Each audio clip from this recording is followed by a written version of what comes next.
मुंबईमध्ये काँग्रेस स्वबळावरती लढणार. काँग्रेसच्या एकदिवसीय शिबिरामध्ये रमेश चन्नीथलांची घोषणा. कोणासोबतही न लढण्याची काँग्रेसची भूमिका.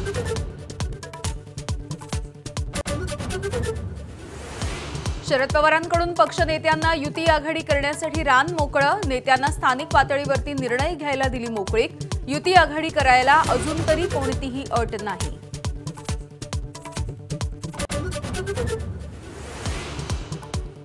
महिलांना 10,000 रुपये सरकारी तिजोरीमधून देणं किती योग्य? शरद पवार यांचं बिहार निवडणुकीच्या निकालावरती भाष्य.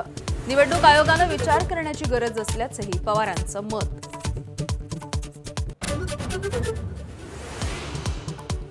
कोथरूड पोलिसांना कोर्टाचा दणका. दलित मुलीच्या छळाच्या प्रकरणामध्ये 6 पोलिसांसह 8 जणांच्या विरुद्ध गुन्हे दाखल. तक्रारदार आज कोर्टाची कॉपी घेऊन पोलीस ठाण्यात जाणार. दिल्ली स्फोटाच्या प्रकरणी काश्मीरचे 200 डॉक्टर्स आणि विद्यार्थी रडारवर असल्याची सूत्रांची माहिती. फरीदाबादच्या जैश मॉड्यूलच्या प्रकरणी एटीएसचा कसून तपास. डॉक्टर शाहीन 40 पेक्षा अधिक काश्मीरी डॉक्टरांच्या संपर्कात. 14 वर्षांच्या वैभव सूर्यवंशीनं ठोकलं 32 चेंडूंमध्ये वादळी शतक. एशिया कप रायझिंग स्टार्समध्ये यूएईच्या विरुद्ध ठोकल्या 42 चेंडूंमध्ये 144 धावा.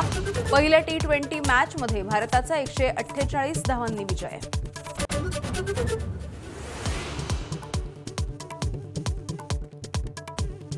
आणि दक्षिण आफ्रिकेविरुद्धच्या कोलकाता कसोटीमध्ये भारताचा पहिला डाव 189 धावांवरती आटोपला. भारताला 30 धावांची आघाडी.